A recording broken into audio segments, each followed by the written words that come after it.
had to find myself in so many ways in how I dealt with my children. My husband had much greater patience than I did. And I had to sort of I'd go, okay, I got to get your patience now, because I couldn't depend on him. And um, I had to become me, a whole. So it's a huge learning experience, aside from learning, I took care of the home and he took care of the finances, and learning all of that, which is a lot. I had to learn more intrinsic things about me. Hello, and welcome to Grief, Gratitude, and the Gray in Between podcast. This podcast is about exploring the grief that occurs at different times in our lives, in which we have had major changes and transitions that literally shake us to the core and make us experience grief. I created this podcast for people to feel a little less hopeless and alone in their own grief process as they hear the stories of others who have had similar journeys. I'm Kendal Rinaldi, your host. Now, let's dive right into today's episode.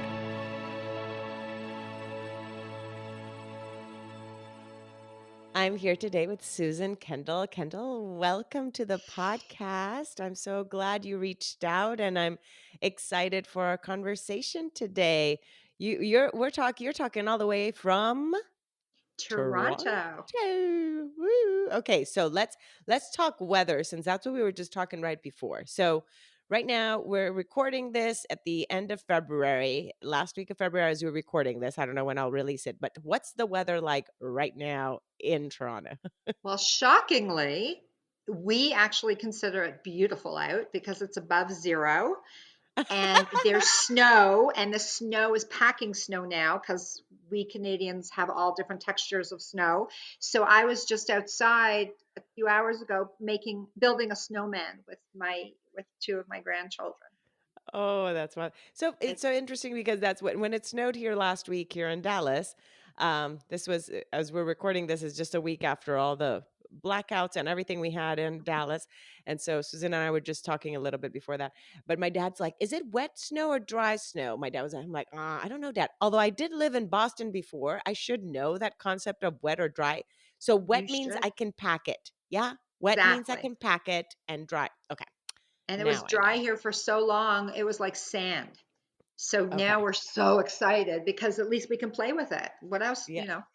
That's the thing. I think that one of the things with people that live in those, environments, you already have activities that you're used to. You have the equipment, you have sleds. I don't Everything. even have sleds. I'm like, Yeah. I couldn't even, and look, we don't really have many hills either. So it's not like I could Yeah. just go and find a place. But But I anyhow, have to confess, I don't yes. skate. No. But do you ski? Not anymore. Nah. No, no. Do your That's not. grandkids ski? Do your grandkids? They're learning. My kids ski like crazy. They're fanatics, and I love tobogganing Okay. and So snowshoeing. okay, so you do like some other activities in the snow. That's wonderful. Okay, so Love. you're from Toronto. You're Hmm. from there. Okay, so now share a little bit then about your life. We're gonna be talking about several different topics. That primarily right now, we'll start. How about we start with your husband's passing, and then we'll kind of jump to the other situations. Being that one of the things you do is supporting other widows. So let's talk there. Tell us, first of all, how did you meet, and a little bit about your family dynamics, your children, your grandkids, and that, please. Thank you. Well, we met when I was 14 in grade 9, and he was 15. Oh, your And kid, your sweethearts. yeah, and we met actually with the Texas connection. He said that his best friend liked me, and I ended up dating his best friend for a while, and now his best friend lives in Texas. So I have a Texas connection. But we started dating only, just the two of us, complete, when I was 16. And we never stopped from that day on. We got married young, 21, had 3 children, and he was never blessed to meet the grandchildren, but now there's 6 of those. And he was my best friend. He was the other half of me, because truly I spent most of my life with him. Yes, no, it was a lot. Is Audie wanting to come in? And yeah, if the listeners here, this is her fur baby who he's wanting to come in the house, out the house, in the house, out the house. So if you hear him barking in the background, it's because our fur babies demand attention. Right? And we blessed them. We do. And they Mhm, bless our lives too. Okay, so then yeah, you basically grew up together. You grew to who you were, mhm. yeah, as individuals, as people, together. So what were the circumstances around his death? And then we'll jump again. Okay. Well, he literally died of a heart attack in our home. I found him. He had flu symptoms. A couple of days later, earlier, sorry, we were at a wedding, and he just had flu symptoms. And we actually had him checked out by a few doctors, because, of course, it was a big, large Jewish wedding, and there were a lot of doctors there. And Mhm. they all thought everything was fine. So it was a huge, huge shock for me. It was not expected. His parents, thank God, are both alive, and we've already had lost another member of his family, so it through a car accident, not from health reasons. Mhm. So we understood death, but not this. Not like, Not. especially This was because at life this shattering. point, yeah, at this point too, I'm wondering. I can now. I know when I hear my echo. I think it's when you're talking and then I talk, then I hear my echo. I hope it records well. Well, we'll see. Do you want me to Um, get the earphones? yeah, maybe get those. Let me One pause it second, here I'll for a second. run. Sounds good. Ugh, I hate those things when they happen.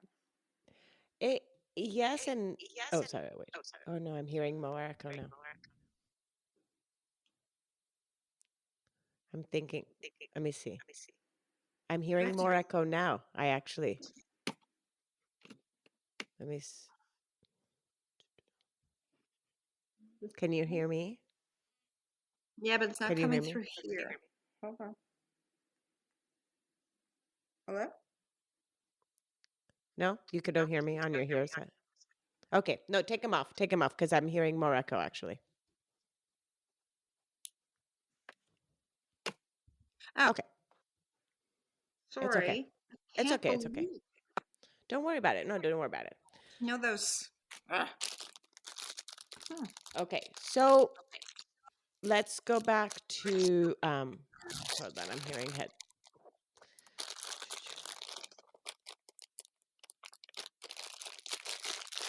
Are you touching something? Okay. Stopped. Okay, no, it's fine. Okay. So okay, we were at the part where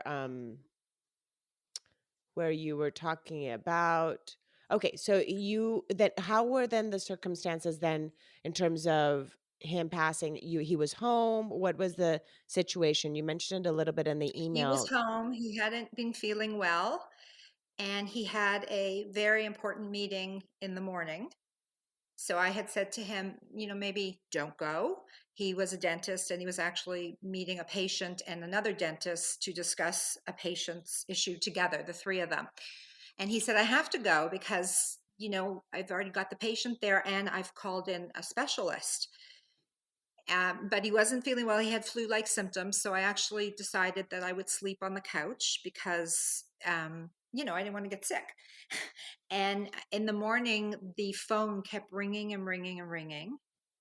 And I knew that it was the office calling. And I saw the time, and my husband was always late. He was actually so late that we held his funeral. We Late. purposely started it late so it would be in honor of him. Oh, That's I absolutely love that, Susan. I I have black love that. humor. You We have called what? it the late Neil Kendal. Yeah. And Neil? so I ran upstairs with the phone in my hand, and I found him in the bathroom. I'm sorry.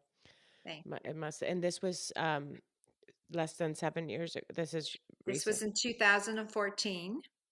Hmm. And the interesting thing was, I actually lived next door to my parents, and my father was going through a lot of chemo, and because he really wasn't well at all, and he was in his 80s. So when my mother saw the ambulance, because she was waiting for the nurse to come with my dad's medication, she came next door, and you always want to protect your parents. So Hmm. here I was in the most horrific moment of my entire life, and still trying to sort of shield my mother from what was happening. Thankfully, all my kids were out of the house, as it turned out, which was truly a blessing, I believe. That But they weren't there. They were grown. they What weren't. ages were your kids at that time? If you They were approximately. probably early 20s Okay. to later. There's three of them, so like Okay. probably early 20s. Okay, so all grown. So Yeah. then since they weren't home, how did you break the news to them about it, and how, because you're still even trying to cope with the idea of this even being real. You're in Right. that present moment of dealing with this. I'm Yeah. assuming you rushed to the hospital and then like, No, no? I dialed, I think it's the same there, 911, Yes? the emergency number. I Uh-huh. dialed the emergency number, and then the ambulance showed up, and another crazy story happened, which is, so I was told after a while, okay, follow the ambulance when it leaves to the hospital. And I said, okay. My mother was in the car with me. And to this day, I have no idea what I was wearing, which is really weird. I don't even know why I care, You're probably still in your pajamas. Maybe you were still in your pajamas. You don't even know. I don't know. I have a funny feeling I probably was wearing sweatpants. I just don't know. And it's one of those weird things when you want to remember every moment. Mhm. I have no idea. And so we were sitting on the driveway for a very long time, waiting and waiting and waiting for the ambulance to leave. And I couldn't understand what was taking so long. So I saw somebody run back up into my house, because there was just lots of commotion and lots of people in the house. And I said to him, "What's happening? When is the ambulance leaving?" And he said to me, and I did not know, "Oh, we sent two ambulances. That we always send two. The ambulance that you're looking for is already at the hospital. This is the backup ambulance." So, needless to say, I rushed and we got to the hospital. But I knew before the ambulance came that it wasn't going to make a difference. But it was the crazy things you remember. That's so Mhm. ironic, weird. How did I tell my kids? There's some memories and stories that I'm still trying to recap. My daughter had just said goodbye to her dad, oh, 48 hours earlier. We took her to the airport, and we have the Mhm. final picture of her, both of them so excited, pointing because she was leaving to go away. And so that phone call was done later, Mhm. because she was the youngest, very, very close to her father. And we decided that we were going to call first and let the people who were in charge, who happened to be a patient of my husband's, tell her the situation, let her organize it. And my son and this woman, this wonderful woman, who's now my friend, um, planned everything, had the airplane, chose how she was going to get home, how she was going to get to the airport. It was a huge deal. And then when we were all together, myself and my other children, we then called her and told her the news.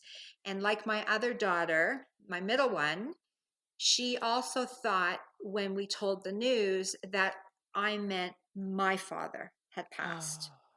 because we were all, my dad was very sick, and I was taking him monthly for treatments. And then we had to tell her, no, not my father, your father.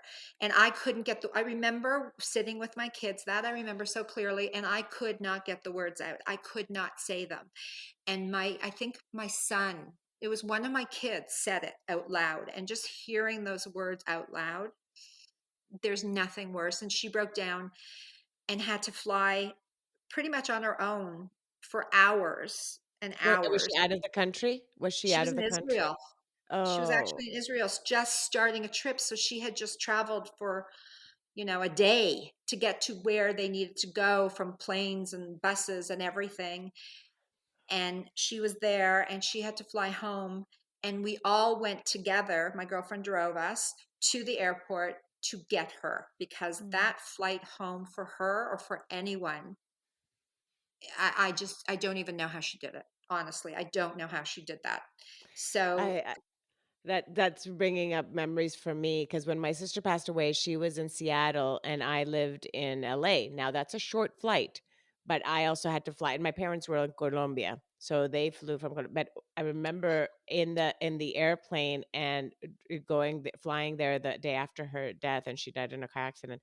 And thinking, I'm like, I wonder if people around me are thinking I'm crying because I've just left somebody that like a it was boyfriend. so weird how I was feeling, like even self-conscious about how I was emotional in this airplane, and not knowing whether people around, they wouldn't know what I was crying. I can just imagine the amount of time your daughter in that airplane.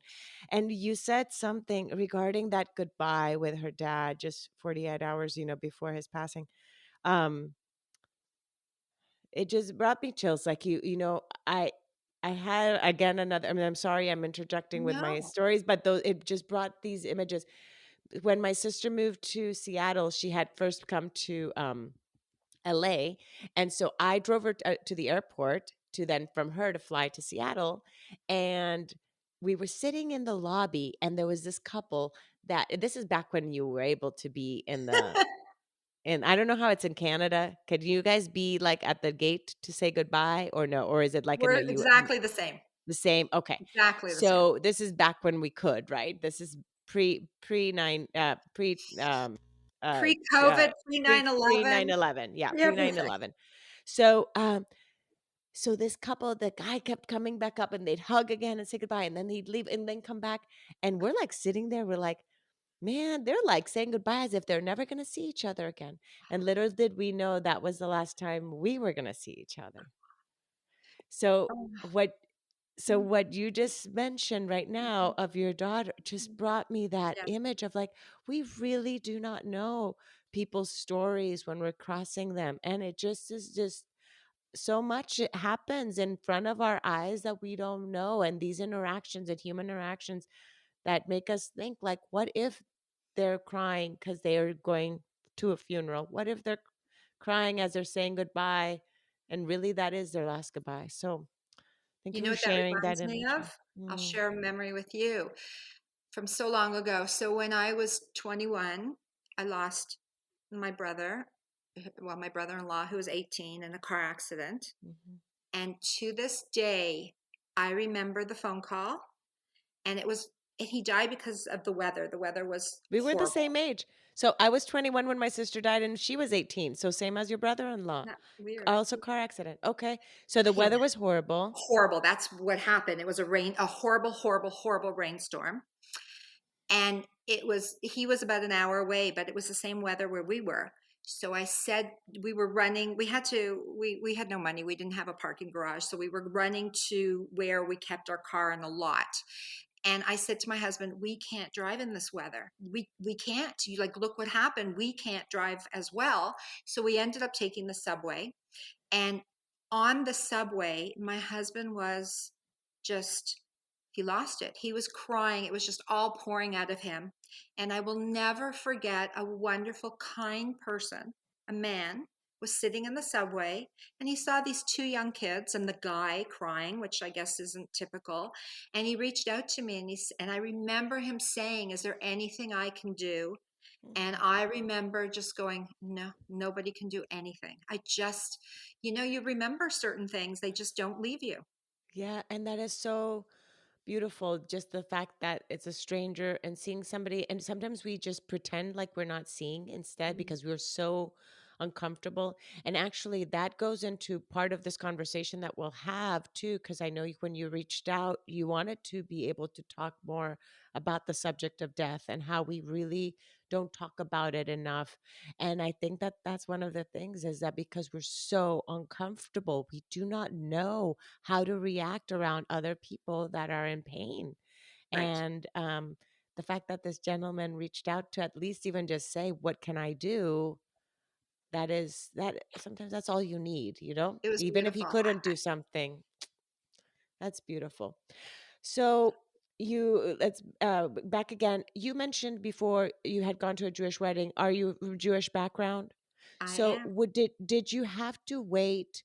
Because I believe ceremony wise, in terms of a funeral, you have to bury soon, correct? After the Yes. passing. So Yes.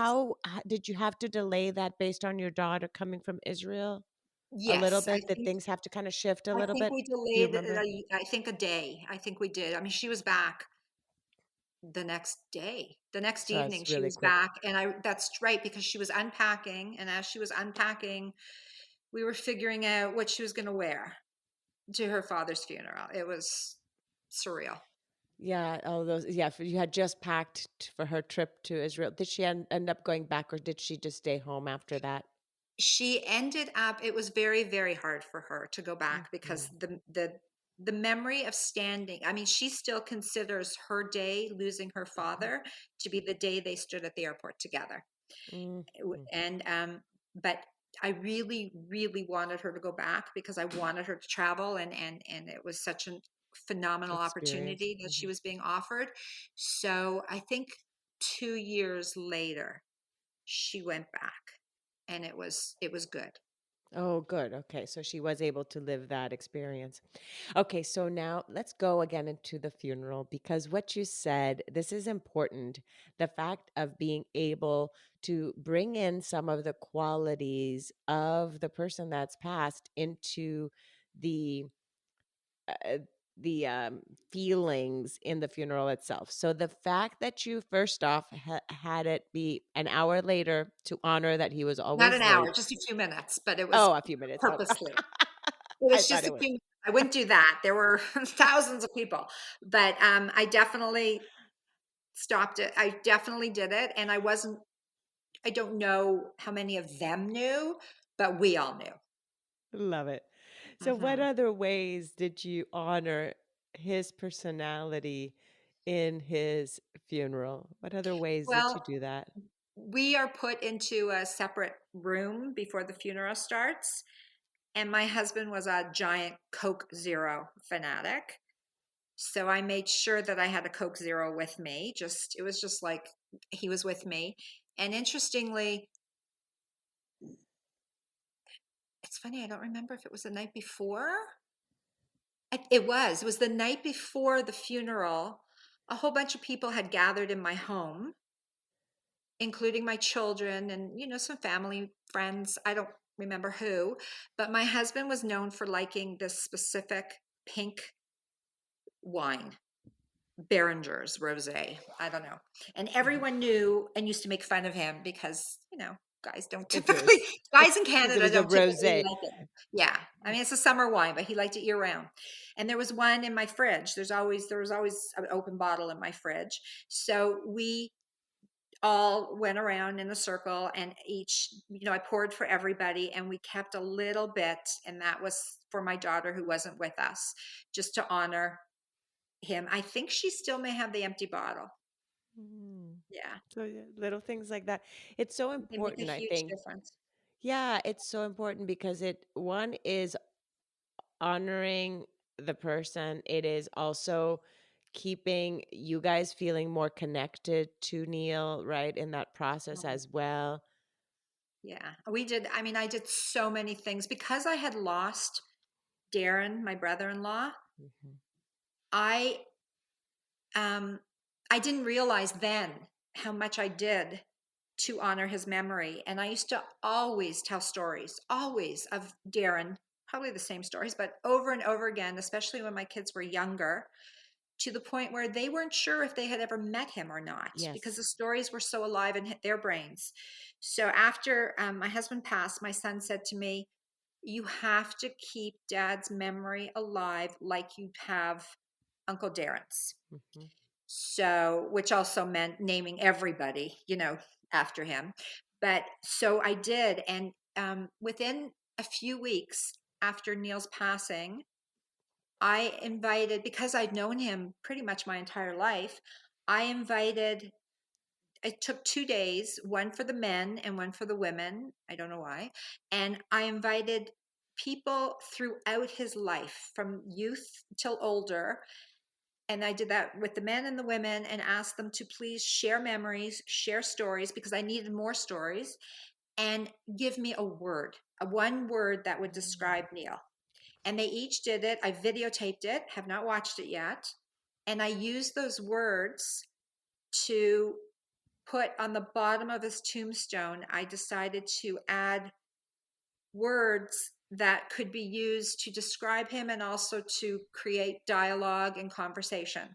So I chose from you don't get that many different words because, but I chose about 8, 10 words, and they're on the bottom of his tombstone for that reason.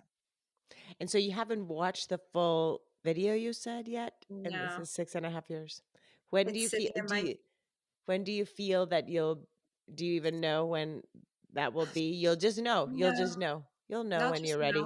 And I want to share it with my kids, so I'll watch it, see what's on it, because everybody was so emotional, and then I'll share it with them. And it'll be great for the grandkids because when they're older too, to be able to hear all these people talk about their grandfather and get to know who he was, his Yeah, character and everything that people remember about. it'll That is be, beautiful. yeah. That's beautiful. What a beautiful legacy that you'll be able to pass down to them. I hope so. I hope the Actually, film quality is good. I know. Talking about legacy, let me ask you because since now that I know this, having interviewed other people of Jewish background, had he written a legacy letter or I not? don't Because even he know was what so. that is. Oh, so I had heard. You see, so I had heard about this. My friend told me. Her name is Dara. She's an author, and her mom wrote a legacy, but her mom was passing from cancer, so her mom wrote this letter, kind of leaving all these like values behind, Oh, that's so like nice. things and stuff behind. Yeah. And so it's like something that you write beforehand. No, okay. So may have been just culturally that they had, or something in their own family that they had done. I just love That's that beautiful. idea that it's basically like a will, but it's a letter that you're leaving. That's And beautiful. you And you're like, hand it to the person when you hand it to the family. So her dad handed it to her when her mom died. So wow, that's when she got it. So she didn't get to read it till after mom had died. wow. No, but also Yeah. again, it was sudden. So I've Yeah. never heard of that And as a, he's young. And he yeah, was young. yeah, Yeah. and healthy. And hell yeah. So it's like not yeah, like I would not have a legacy right now. I'm in my 40s. I would not think of like writing something now. So true.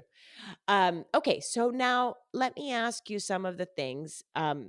You've experienced death before, and Audi, is it ODI or A? How do you say his Just name? like the car, Oh, AUDI. Audi. Okay, That's who like he's Audi. named after. We tried to. Uh, He came into my life very shortly after Neil passed, and we were trying to think of a name. So we were going over a lot of different, things that he liked, and his car was naughty. So we Perfect. all felt comfortable with that, and I always say thank God because the car he had before was a Saab, and that would have been bad. Because it's kind of like a sob story, Yeah, like yeah. honestly, I love black humor. It's a I thing. No, and, the fact that Audie came to you, that you have had him since, what a blessing it is in the healing process, right? So let's talk about that. What were some of the things that you used in your grief journey then, that helped you be able to deal this? None of your kids lived with you at that time. They were already My out of the daughter home. did. She did The live with one you. that was in That Israel was in did Israel. live with Okay, so me. those Yeah. 2 years she lived then with you before she went back to. So what were some of the things you did? To help you, and I Well, know you had experienced grief before, but and that all of course plays a part in mhm. how you handle grief, like just how you mentioned with Darren, how you would just talk about him and so forth. But what did you do in this case after Neil's death? Well, first of all, I tend to follow the traditional practices, which I think really help me. And the fact that they can't be followed now during COVID, I think is just adds heartbreak to the heartbreak, because it gives you suggestions and almost like a map of how to behave. So um I had the Shiva, which is 7 days in the home. Hmm. And then really you're not supposed to, I stayed home another to continue. So it was a full month. Not, it wasn't gathering place of everybody, but a lot of friends would come by and just be with me. My kids actually lived with me. I think they all moved back in for a few weeks, and their dogs. It was craziness actually, which was great. I loved it. We're and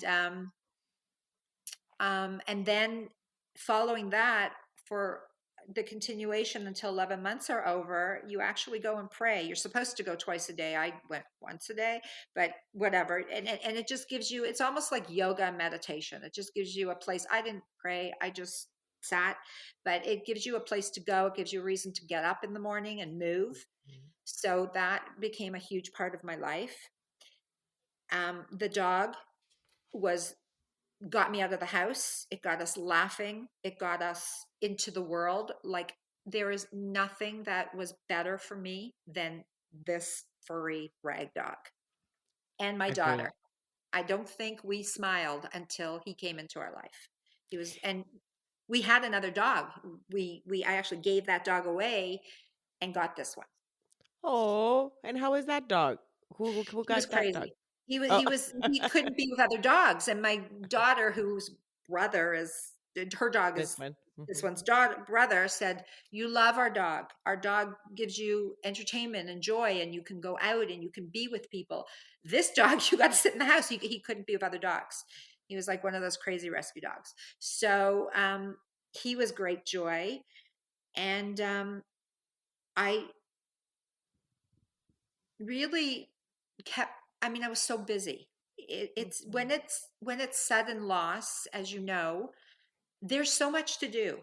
I had to had to close up my husband's office, and that was 9 months every day going into the office Oh, to wow. close it up and deal with it.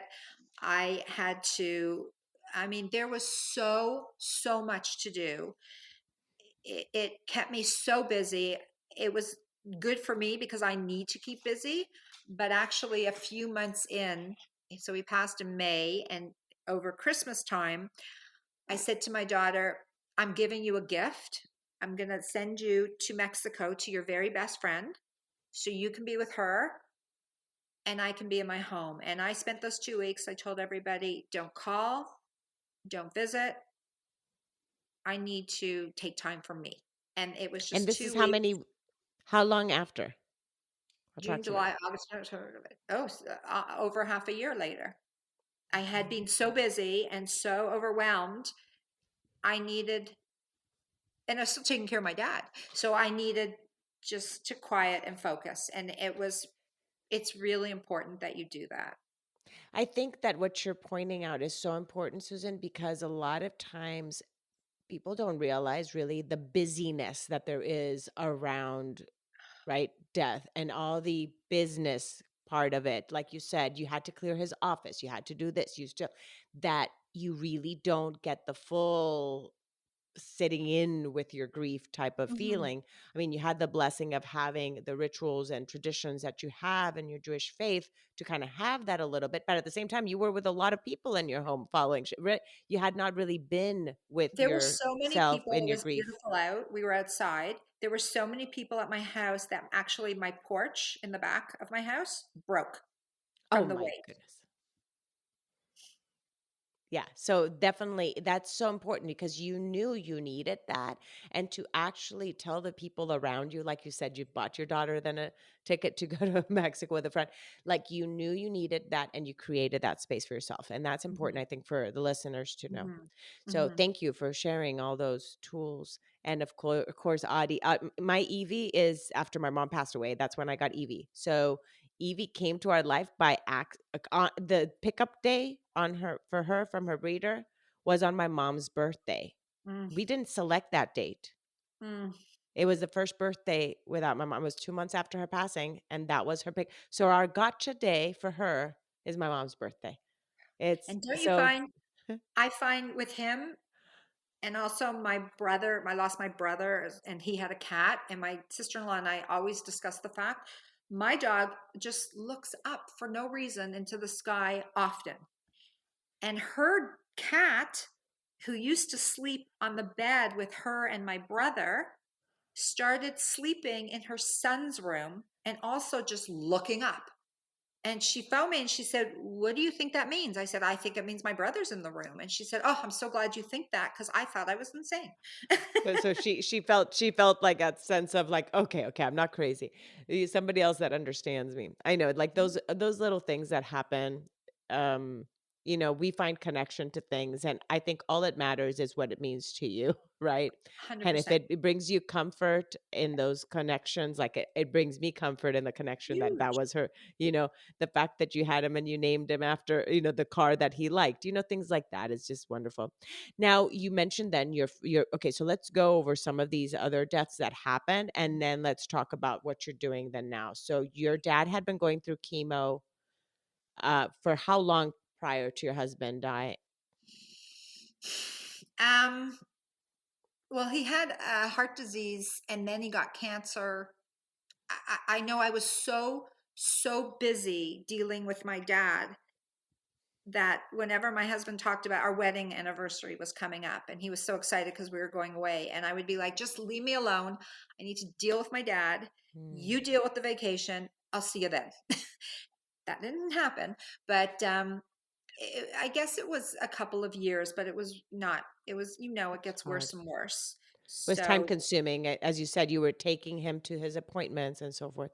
mhm. So he did pass away then from cancer or no? Well, actually from heart disease, but it was from the weight of the cancer just Uh, eating away at his to his body. But that body. wasn't until I don't know, maybe 2 years later that he Okay. So passed then away.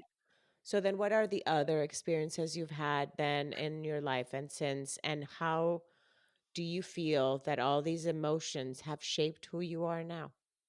Well, after my father passed away, about 6 months later, my brother unexpectedly, completely unexpectedly, also passed away. And I mean, the nightmare of that one was having to phone my daughter and waking her up and telling her to go knock on her grandmother's door because we were living with my mom for a little while, and tell her, um, I said, "You don't have to tell her. I'll tell her, but you got to wake her up and she'll know. You just know." And my mother Mhm. just knew when she was awoken in the middle of the night, that something horrific was being told. And then so many stories with that one. But then during the my younger brother, also I'm the youngest, but my next brother, there's four of us. He hadn't been doing very well at all. He was forgetting things, and his speech pattern was getting really bad. And finally, actually, while my father was in the hospital, my brother went in for just to get a heart test. There's issues, and while he was there, I asked the cardiologist if he would do some testing of my brother's memory because I said there's something wrong. The cardiologist agreed, and he did the testing.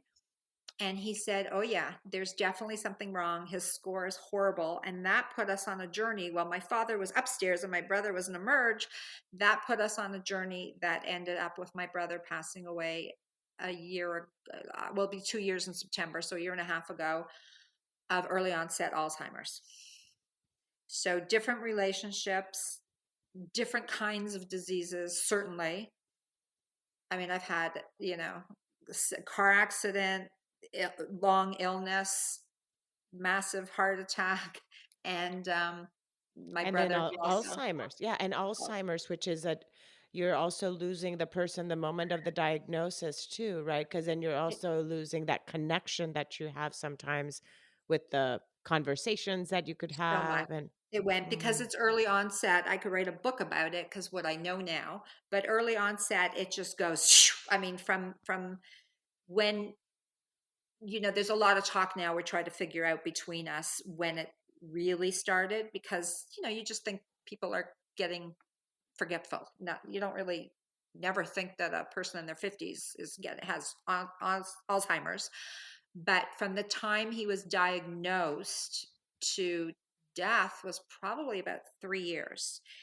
The three busiest years of my life because I had to take over all his financing, including all the ones from years past that he gave me a giant box of one day and said, I haven't opened any of my mail. Here you go, take it.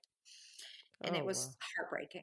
And he has children, and there's those long, excruciating deaths, the worst.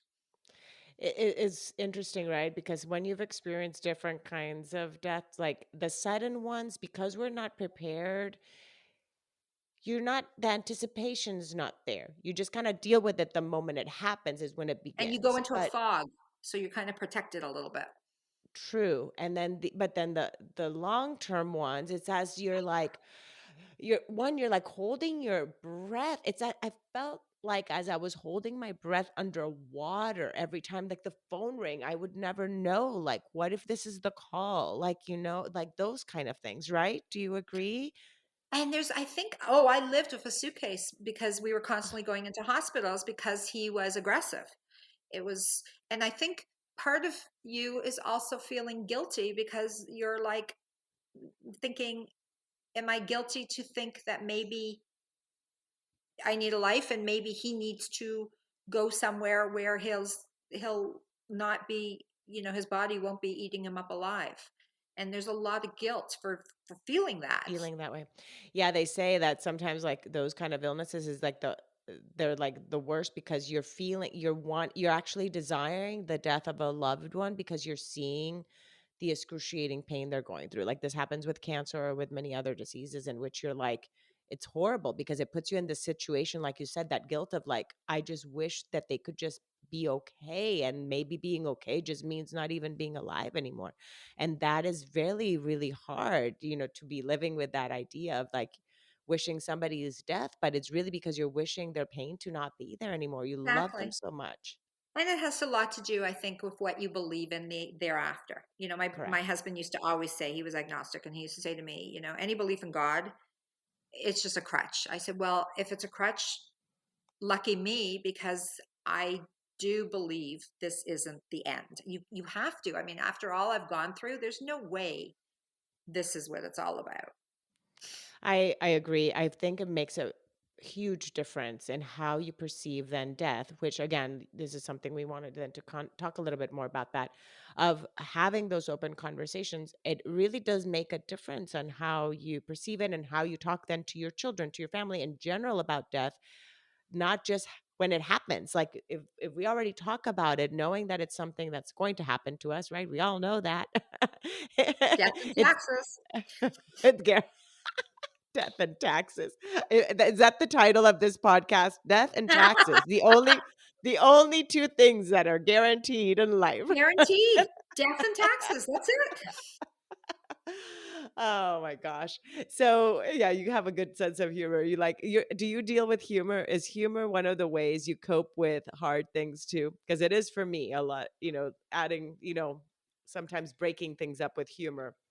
I think so. You have to. I mean, you just can't be sad all the time. And I think humor also allows other people to be more comfortable. That's a good way of saying it. Yeah, it kind of breaks the ice a little bit. A So, lot. okay, so then what have you learned then about yourself in these years of growth and trials? What is one thing or one or a few things you've learned about who you are that you did not know about you prior to experiencing? these hardships? Well, I think because we really were two parts of a whole, because I was so young, there were parts of me that um, I didn't know, or I didn't hear, or I didn't care enough to listen to. Simple things, like what restaurants I like. If my husband liked this restaurant and I like that one, I was like, okay, whatever. I don't care that much. But now all of a sudden, it was all me. I got to choose where I wanted to go, when I wanted to eat, how I wanted to decorate my home. Like all of a sudden, it was my time, and I had never experienced that. I'm not saying that I didn't get my way. I'm just saying, it was a conversation, there was a discussion, there was give and take, and I had to find myself in so many ways in how I dealt with my children. My husband had much greater patience than I did, and I had to sort of summon. I'd go, okay, I got to get your patience now, because I couldn't depend on him. And um, I had to become me, a whole. So it's a huge learning experience, aside from learning, I took care of the home and he took care of the finances, and learning all of that, which is a lot. I had to learn more intrinsic things about me. And also I had to learn, whereas he would sort of say, you know, um, he would sort of, talk to me at the end of the night, and you'd complain, and he would say, well, this is how I feel about this and that. There was no one to do that. So I had Mm. to learn a lot about who I am and who I want to be. And I really, truly believe I've changed a tremendous amount. Better, so much better than I was, because I had to be. I couldn't hide behind anyone anymore. Mm. That is so beautiful, everything you just shared, and the aspect of that growth and the discovering really who are you? Like, who were Huge. you in that, right? Because it's like when you have grown alongside somebody else, then you wonder, do I really like steak? Or is it just because I've had to eat steak because that's what my husband, like, because that's just kind of how it's been. Like, and so that individuality had been lost to some extent in that marriage. Yes? In your 100%. And Mm, believe me, I miss that banter. I miss his opinions very, very mhm, much. But I'm very proud of what I do now on my own. I mean, I curse him when, I had to climb at 3 o'clock in the morning. It's on my video, actually. I have it on my Instagram, I think. It was 3 o'clock in the morning, and the alarm was beeping, and I had to go get a ladder and climb up and change it. I was cursing him. But why did you go, Neil? Look at me at 3 a.m. going up yeah, here. thanks. Thanks, buddy. But I'm also proud of what I've been able to accomplish, not only things like that, but even um, with relationships. It's given me strength to know better who I am, who I want in my life, who I don't. COVID is has enforced that even more. Those people who are there for you, and those that just forgot that we exist when you're home alone. Mm, I just keep adding. I never thought in my 50s that I would be learning so much. I'm amazed. And my niece, who I'm very close with, always says to me, it's also because you're open and you want to learn. It's true, but I also was forced to learn. It's a combination. yes. You were put in a situation in which you had no other choice. Right. You had no other choice. Yeah. And You even either my, learned or I mean, I'd never seen a dead body in my life. Well, now I've seen three, and three of the rocks of my life, the people that I love. I'll never love people like that again. And I talk so differently about death than I did. And I took a coaching program so I could learn to talk to help other people. There's so many wonderful coaches out there. I don't need to be another one. That's not where I see my value in life. But I did see that I became a quote unquote expert, and I wanted to make sure that what I'm saying and how I'm saying it um, are okay. And it was a huge lesson there also for me, just to learn. Mm. I like how you said the quote unquote expert because it's true. Like we're only, we can't really truly be an expert on the subject because everybody experiences grief and death in their own way because it's based on their own journeys and whatever they've had. But I do like what you now know the terminology or things that are okay. So share a little bit more about that then. Share about the things that you are now doing because you would otherwise not be doing this had you not gone through this. So share with Yeah, our for sure. listeners and then we'll wrap it up. So I uh, I was um, very comforted by some widows at the beginning, and I think it's really important. And I now basically have an open door that if someone's grieving, I'm available. And it's gone beyond widows just because my relationships with death have been, daughter, sister, friend, whatever. Um, and that's what put me into coaching. And then I'd been thinking and thinking and thinking for years now that I wanted to start some kind of site for widows because that's who I know, moving forward. So, okay, you've been grieving, you are grieving, you're always going to grieve, but what else is there about you? When you describe yourself in 3 words, is widow always one of them? And should it be? And is it? And why? I'm always curious about that. So, I started Evolve during the lockdown.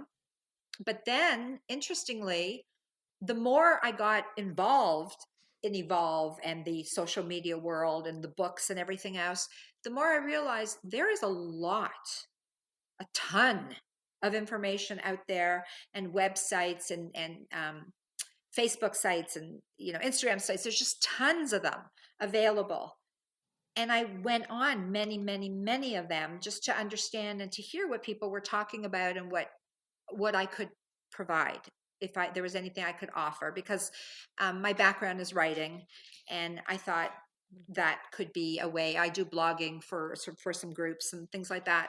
And what I came to realize was people keep going online and saying we have no one else to talk to, either because we don't want to upset my mother-in-law by reminding them as if they forgot, or it's we've been told this. I hear all the time, we've been told by our friends, our family, our colleagues, it's time to get over it. And that Mm. time seems to be anywhere from 6 months to 18 months. Within there, you're magically supposed to be cured.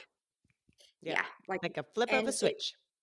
and so they are writing to strangers and pouring out their sadness and their pain and their memories because they don't feel as vulnerable, and they have a great need. I mean, one of the huge problems of mourning is you go into extreme states of loneliness. Even I mean, my most lonely place really is at a wedding when there's many, many people, A lot of because people around you. I'm all alone. And so I've been thinking a lot about it, and I've been doing some writing, and what I think would really and truly make a difference, and boy do I need help doing it, but is if we can change. There's so many taboos that thankfully we've changed in the world. We've changed, thankfully, sexual preference, especially in Canada, but thankfully now happening in the US, Hmm. is not such a big deal. We've had gay Hmm. marriage here. I don't, for a decade, I probably, at least, if not more. Mental health was a huge issue, a huge taboo, and that's slowly crumbling away because people are opening up and they're talking, and famous people are talking. So it's becoming a norm, and it's okay, and you can talk about it, and you can be, and it's okay. So I think that death, which is really, as we said, one of the only things we all are going to share. We're not all, thankfully, going to have cancer or mental health issues or whatever, but the the the average is you'll experience 5 or 6 deaths of someone you love in your lifetime. So I thought, well, we need to shatter this taboo. It needs to be spoken. So all these people who are, it's for both. It's for the people who are grieving. They need to be comfortable speaking and sharing and not being told, you need to see a therapist because you just had a memory that you wanted to share.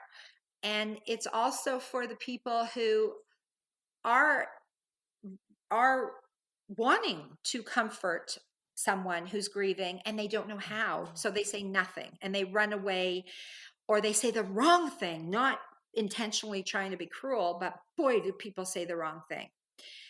And even people who have experienced death seem Oh, to be afraid to talk to somebody else. It's really yeah, fascinating. we can still put our I still put my foot in my mouth even though I've experienced it. I can still end up saying the wrong thing because maybe it was just not the right thing I could have said to that particular person because it came from maybe my perspective. So you never really know sometimes even what to say that is correct. But yes, I love this. So how are you then doing this of shattering this? What is then this cool. One is this here. We're talking about it here. Mhm.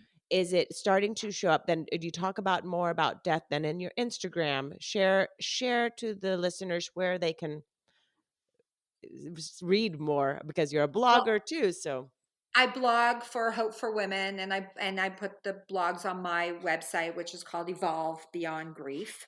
And I, I've been in some newspapers and been on some media, but often when I go onto these sites and I see people say, I'm so sad, or I would love to speak out, or I can't for whatever reason, I now say to them, why can't you speak out? What can we do? We need to talk. We need to make a difference. We need to speak out. We need Brene Brown to come and say, okay, everybody in the world, let's change this, and then it like would happen. vulnerability. Yeah, like just like how she did with Exactly. vulnerability, right? She Yes. did that. I'm like, please, Brene. And but we need to be talking to people who aren't grieving. And it needs to be spoken in a way that they don't freak out and shut down. So I think it really needs to start with children at school. It should be in the educational system. There should be a day every year or a week where death is the subject, just like we have beautiful. Do you have Black History Month there? Yes. Okay, so we have Black Yep. History Month and we have Mental Health Week. We have all kinds of things. And Mhm. I've looked into this. There is in the UK, they're way ahead of us. They even have a minister who is in charge of like social isolation or something. But we don't really have a day that funnels down into educating our children.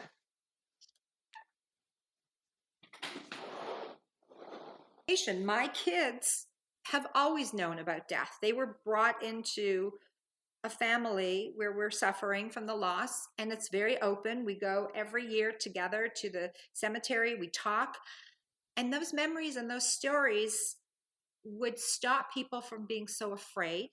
And it also may make you live a fuller life if death is a reality instead of some hidden secret, brushed under the rug. I cannot agree any more than what you just said. Yeah, I agree so much because that is just so true. Like even just with my kids, I talk about. They'll probably get tired about it because just like you mentioned about talking about their uncle Darren, the same thing. My kids know Tia Soris. I speak Spanish, and so Tia is aunt. So Tia Soris, na na na Tia Soris, and I share memories. There's pictures of her. They've grown up knowing about death. And then also, I had a miscarriage. My first pregnancy was a miscarriage. And so when they were a little bit older, I also shared with them that mom had been Beautiful. pregnant, my first pregnancy, and that they actually had a baby sibling, you know, as Angel. And the stuffed animal that my son sleeps with, that's how it happened, was because that stuffed animal my husband brought home to me when because we were expecting, he brought some flowers and he brought this big stuffed cow, and this is before the miscarriage, and that was going to be for the baby. And so when the baby died, then we still had this stuffed cow. And so when I got pregnant with our son, I used that cow. I slept with it between, how, because it was big, I Yeah, used it to sleep, put it between my knees, like my like the pill, like pillow. as yeah, yeah. And then later on when he was a baby, that was his cow. So he's 13. He's 13 and he still sleeps with the cow. I just have to whisper that in case he gets up. But so that's when I had to share. Is that yours? That's your okay, so we're on video, Don't so ask. she just showed you're that's you've had that bear for how long? This bear I've had for years because my daughter gave it to me because I have a bear that my husband bought me when I was 15 that I sleep with every single night, and he travels everywhere I go in the world when Yes, he's they bring traveling. so much comfort. And so it was because of that cow that I shared then with the kids. You know that that cow actually was, and that's how I shared. So Beautiful. and that's again, it's again normalizing the conversation because if we don't talk about it, oh, this is something else. What I don't know if you heard the episode I did with Rabbi Steve Letter, an author of a book. I've heard a lot of them. Okay, so you can listen to this one's called. Oh, now I forgot what the name of the interview was, but it's that Rabbi Steve Leader, sorry, and he was talking about that one of the biggest things we do as parents that is a mistake is when we basically make like bring a new goldfish home when the new one dies and just replace it in the gold. For example, things I like that, right? never We did that. miss those opportunities of being able to talk to our kids about death, and not just about death.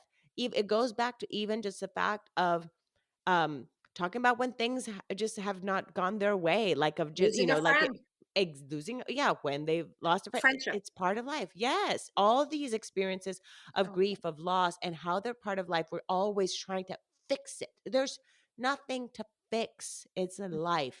right. This It's not fixable. It is just something we live with, and we learn to live with these pieces that are missing in our life. And it's okay. It's still beautiful. Right. There's growth. It's meant to be. I mean, it's part of our lives. It's meant to be.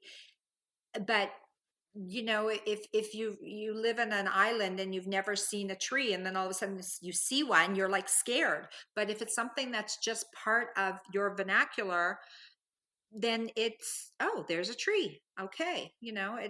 I think it's so important, and I want so badly to get this day and shatter this taboo and get going with people being able to be vulnerable, because just from a point of view, and I know people don't want to talk about it, but it's so important, financial, to the government, the amount of money that it costs for the government. Well, for us it's for the government because we're on healthcare, but whatever. When someone dies, and the loved one stays and isn't, stays behind, they very often can go into extreme sadness and sorrow and isolation because they don't have an outlet to discuss it, and they're embarrassed, and that leads to so many issues. They die earlier, they have heart disease, they've linked now Alzheimer's to it. I mean, Mhm. it goes on and on and on. So if we can stop this, we can keep our hospitals open free for other things. It's just, it doesn't make sense to me. Well, well, it has a ripple effect in other areas too, because then if you don't have, like, for example, when somebody dies in your family, if you don't feel comfortable, if people, let's say in your office, like you even saying that people are, opening face Instagram accounts just to be able to talk about their loved one because they have nobody around them that understands, or the people around them are tired of hearing about their loved ones, so they're sharing it on Instagram, for example. Or they Like, think that they're being helpful by saying, okay, it's time for you to stop. They actually believe that yeah. that is the right thing to tell.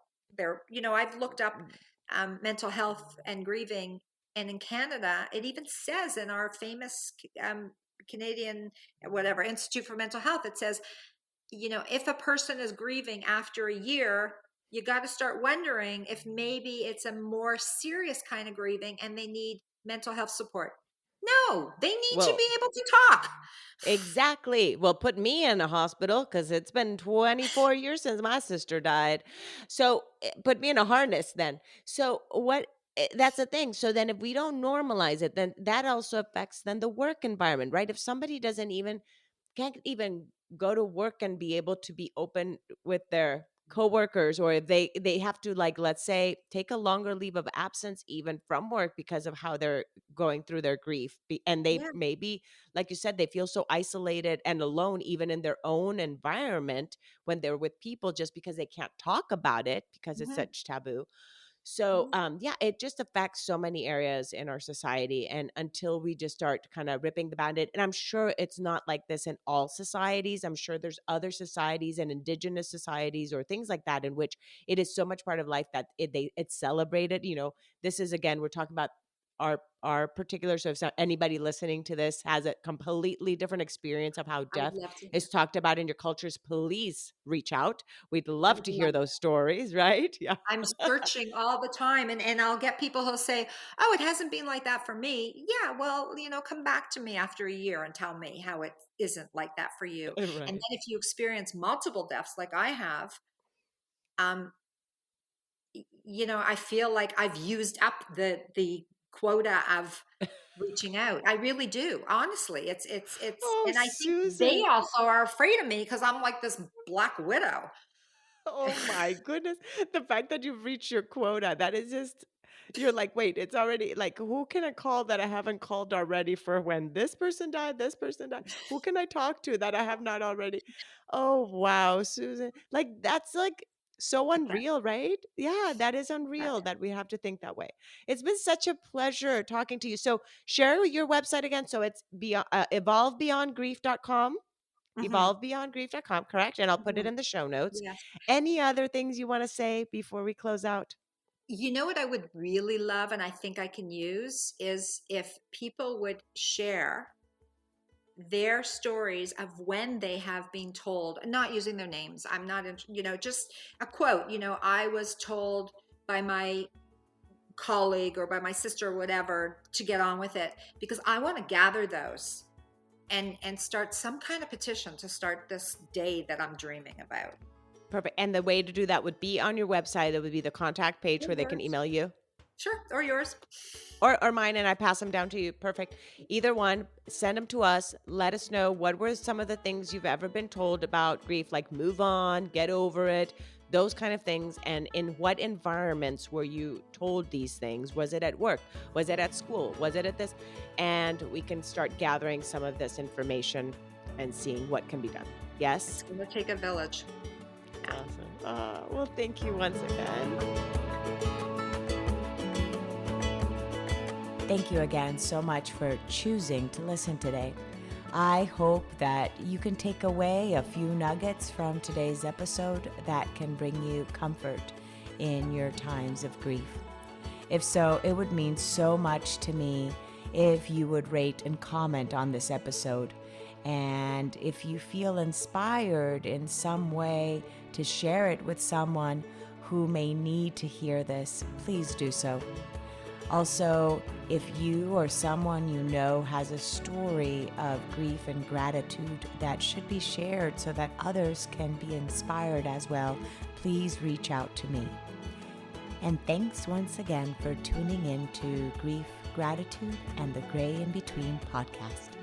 Have a beautiful day.